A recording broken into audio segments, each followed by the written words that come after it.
तमीज से बात कर। अनामिका की शादी धूमधाम से प्रभात के साथ हो जाती है और उसके ससुराल वाले उसका स्वागत बहुत ही धूमधाम से करते हैं। परिवार में सभी उससे बहुत प्यार से मिलते हैं, लेकिन उसकी ननद काजल के चेहरे पर खुशी बिल्कुल नहीं दिखाई देती। अनामिका को इस बात की कोई भनक नहीं लगती। अनामिका बेटा, तुम यहाँ इस घर को अपना ससुराल नहीं अपना घर समझ के रहना। इस घर में तुम्हारा दिल से स्वागत है बेटा। हाँ बेटा, तुम्हें हम लोग यहाँ किसी चीज़ की कमी महसूस नहीं होने देंगे, और फिर भी अगर तुम्हें किसी भी चीज़ की ज़रूरत लगे तो तुम हमें बेझिझक बता देना। अनामिका अपने सास ससुर का व्यवहार देखकर बहुत खुश होती है। अब वो थोड़ा आगे बढ़कर अपनी ननद काजल से मिलना चाह रही होती है, लेकिन तभी एकदम से काजल बोलती है, देखो भाभी जी, हमारा घर ना बहुत बड़ा है और इस घर का कामकाज संभालना कोई आसान काम नहीं है। काजल, अपनी भाभी को घर में रहने तो दो। थोड़े दिन में वो भी घर की हर चीज को धीरे धीरे समझ जाएगी। ललिता, तुमने देखा, बहू के आते ही अपना प्रभात बड़ों जैसी समझदारी भरी बातें करने लगा है। जी माँ जी, पापा जी, आप मुझे थोड़ा समय दीजिए। मैं पूरी कोशिश करूंगी कि आप सबको मुझसे कभी कोई शिकायत ना हो। अनामिका अपने ससुराल में पूरी मेहनत से घर के काम संभालने में लग जाती है और अब सब उसके काम और समझदारी देखकर उससे खुश रहने लगते हैं। लेकिन काजल उसके हर काम में कमी निकालने का बस बहाना ढूंढती रहती है और एक दिन उसे बहाना मिल भी जाता है। अब वो किचन में जाकर अनामिका से कहती है, सुनो भाभी, आज सब्जी में नमक ठीक से क्यों नहीं डाला? नहीं, मैंने तो हर चीज अच्छे से डाली थी। तो फिर मुझे सब्जी बिल्कुल बेस्वाद क्यों लगी? तूने ठीक से चखी थी क्या सब्जी, या बस ऐसे ही बोल रही है? नहीं माँ, तुम खुद सब्जी खाकर देख लो। अरे माफ करना काजल, लगता है मैंने जल्दबाजी में ध्यान नहीं दिया। अगली बार मैं और ज्यादा ध्यान रखूंगी। अरे वाह काजल, तुम तो बहुत तेज हो गई हो, तुरंत पहचान लिया सब्जी में क्या कम है। माँ, मैं तो सब देखती रहती हूँ, तुम ही भाभी की गलतियों पर ध्यान नहीं देती। आखिरकार तुम नहीं कहोगी तो मुझे तो भाभी को बताना ही पड़ेगा ना। तभी प्रभात वहां से निकल रहा था और काजल की ये बात सुनकर वो किचन में आकर काजल को डांटता है। काजल, तुम हमेशा अपनी भाभी के काम में बस कमियां ही निकालती हो, कभी उसका हाथ भी बटा लिया करो। वाह भैया, बहुत बढ़िया। अभी भाभी को आए 4 दिन नहीं हुए और तुम अपनी बीवी की तरफदारी में लग गए। तो तुम्हें कोई दिक्कत है क्या? और मैं बस सही बात तो कह रहा था। अगर तुमको ये तरफदारी लगती है तो तुम अपने दिमाग का इलाज करवाओ, समझी? अरे जाने देना प्रभात, ये भी बच्ची है, अपनी भाभी से थोड़ा हंसी मजाक कर रही है। तू भी कहाँ इन दोनों के चक्कर में पड़ा है। जा, तू जाकर अपना काम देख बेटा। प्रभात गुस्से में वहां से चला जाता है, लेकिन काजल को इन बातों से अपनी बेइज्जती लगती है और वो इसका बदला अनामिका से कैसे लेगी इस बारे में सोचने लगती है। आज तक मुझसे इस घर में किसी ने इस तरह बात नहीं की और इस कल की आई लड़की के लिए मेरे भाई ने सबके सामने मेरी इतनी बेइज्जती की। इसका बदला मैं भाभी से लेकर रहूंगी। एक दिन जब ललिता और अनामिका बाजार जा रहे थे तो काजल भी उनके साथ जबरदस्ती चल देती है। फिर वो तीनों मिलकर अच्छे से सब्जी और जरूरत का सामान खरीदते हैं, लेकिन जब घर आकर पैसों का हिसाब होता है तो हिसाब में 150 रुपए कम निकलते हैं। अब मौका पाकर काजल छोटी सी बात का बखेड़ा खड़ा कर देती है। माँ, भाभी, जल्दी यहाँ आओ। क्या हुआ काजल, तुम ऐसे क्यों चिल्ला रही हो? वाह भाभी, एक तो कांड करती हो तुम, ऊपर से मुझसे पूछ रही हो मैं क्यों चिल्ला रही हूँ। अरे क्या हुआ काजल, सीधे सीधे बोलना। और तू किस कांड की बात कर रही है? माँ, आपको तो हिसाब किताब से मतलब ही नहीं होता। आज मैंने बाजार का हिसाब सही से चेक किया तो मुझे पूरे 150 रुपये का घपला मिला है। अच्छा अच्छा, तो ये बात है। मैंने सोचा न जाने आज क्या हो गया। ललिता का इतना नॉर्मल रिएक्शन देखकर काजल सोचती है उसको थोड़ा ज्यादा बवाल करना चाहिए। शायद उसके बाद माँ भाभी पर भड़क जाएंगी, इसलिए वो 150 रुपए का महत्व अनामिका को बार बार समझाती है और उसकी ये चाल काम कर जाती है। अब ललिता अनामिका से कहती है, अनामिका, काजल ठीक कह रही है, माना 150 रुपए कम होते हैं, लेकिन हिसाब तो एकदम बराबर आना चाहिए ना। लेकिन माँ जी, मुझे सच में नहीं पता 150 रुपये कहाँ खर्च हुए हैं? कैसे नहीं पता? बाजार का सारा हिसाब तो आप ही ने किया था, आपको पता होना चाहिए। जल्दी बताओ अनामिका, 150 रुपये का तुमने क्या लिया? माँ जी मैंने कुछ नहीं लिया, जो सामान आया है वो सबके सामने है। घर में हंगामा होता देख प्रभात और सुरेश भी वहां आ जाते हैं। तब प्रभात जब सामान को अच्छे से चेक कर रहा होता है तो पिज्जा का 150 रुपये का बिल सामने से निकलता है। उसे देखकर अनामिका कहती है, अरे याद आया, ये पिज्जा तो काजल ने खाया था माँ जी से छुपकर। अरे अब मेरे खाने पीने पर भी नजर गड़ा कर रखती हो? तुमसे ये उम्मीद नहीं की थी मैंने भाभी। काजल, ये कैसे बात कर रही हो तुम? ठीक ही तो कह रही है, अनामिका को ऐसे किसी के खाने पीने के बारे में नहीं बोलना चाहिए। माँ जी मेरे कहने का मतलब वो नहीं था। चुप रहो अनामिका, आज पहली बार मेरी बेटी तुम्हारी वजह से रोई है और ये अच्छा नहीं हुआ। काजल का सबके सामने रोना अनामिका को भारी पड़ गया और भाभी को डांट पड़ता देख काजल मन ही मन बहुत खुश हो रही थी। अब काजल का अनामिका को ताना मारना रोज धीरे धीरे बढ़ता ही जाता है, जिससे अनामिका प्रभात से कहती है, पता नहीं काजल को मुझसे इतनी नफरत क्यों है। वो हमेशा बस मेरे पीछे पड़ी रहती है और मौका ढूंढती है कि माँ जी से मुझे डांट कैसे लगवाए।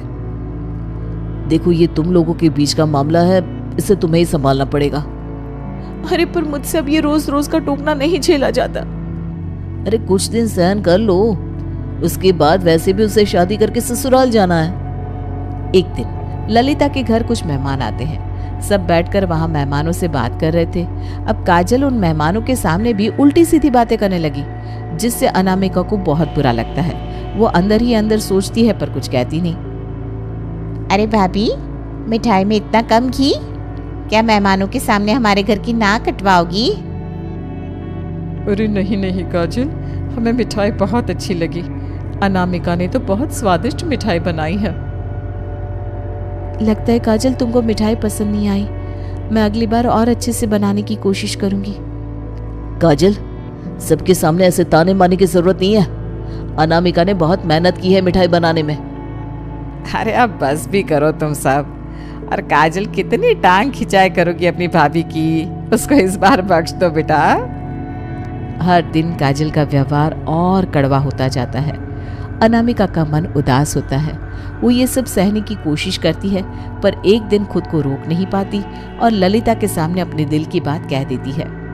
माँ जी, मैं काजल को खुश करने की पूरी कोशिश करती हूँ, लेकिन वो तो हमेशा मुझसे नाखुश ही रहती है। अरे बेटा, वो तो अभी बच्ची है, उसे थोड़े समय में सब समझ में आ जाएगा। माँ जी, मगर इस तरह के व्यवहार से उसे ही नुकसान होगा। ससुराल में अगर ऐसे रही तो कैसे निभेगा।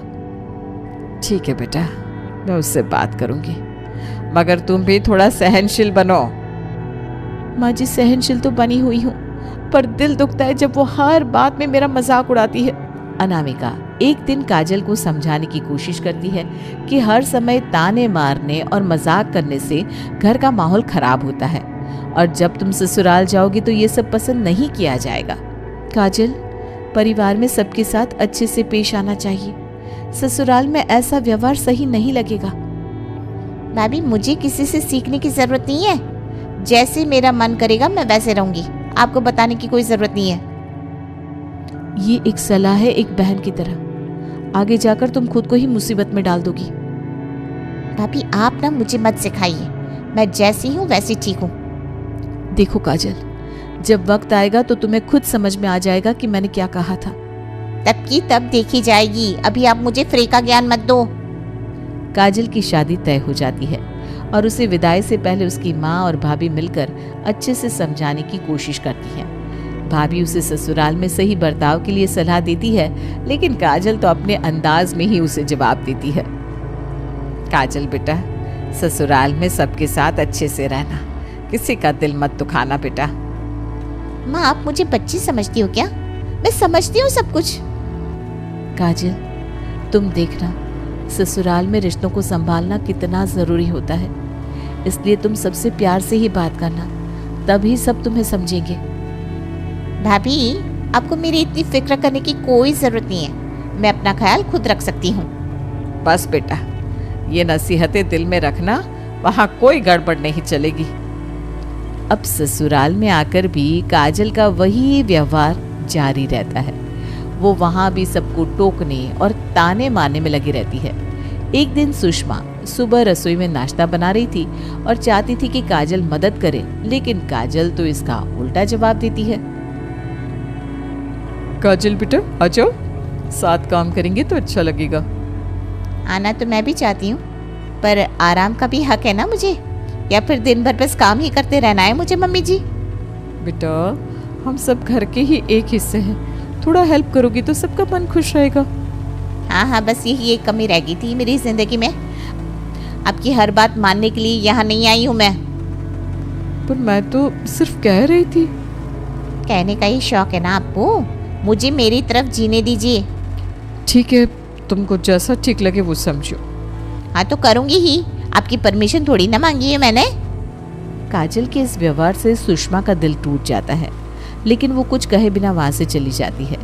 काजल की तीखी बातें उसके मन में चुभ जाती है, लेकिन वो ये सोचकर चुप रह जाती है कि शायद समय के साथ काजल को समझ आ जाएगी। लगता है इसकी माँ ने इसको बचपन से बहुत लाड़ प्यार से पाला है, तभी ये इतनी तेज है। कोई नहीं, समय के साथ समझ जाएगी, अभी बच्ची तो है ये। एक दिन सूरज ऑफिस से जल्दी लौटकर घर आता है। वो काजल को बाहर डिनर पर चलने को कहता है, लेकिन काजल का जवाब फिर से उसकी उम्मीदों पर पानी फेर देता है।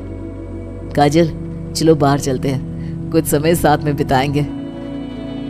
बाहर जाने से मेरी जिंदगी नहीं बदलने वाली, घर पर ही डिनर कर लेते हैं। पर मैं तो बस एक खास समय बिताना चाहता हूँ तुम्हारे साथ। हाँ, खास समय बिताने का मतलब सस्ते रेस्टोरेंट पे ले जाना होता है क्या? काजल मैं ये सब तुम्हारी खुशी के लिए तो कर रहा हूँ। अगर मेरी खुशी इतनी ही मायने रखती है ना, तो मेरे तरीके से करो। तुमको हर बात में शिकायत करना जरूरी है क्या? अगर तुम्हारी जिंदगी में परेशानी है तो इसमें मैं क्या करूं? वैसे भी ना मेरे पास फालतू टाइम नहीं है बर्बाद करने का। सूरज उसकी बातों से दिल ही दिल में टूट जाता है और सोचता है आखिर कब काजल का रवैया बदलेगा।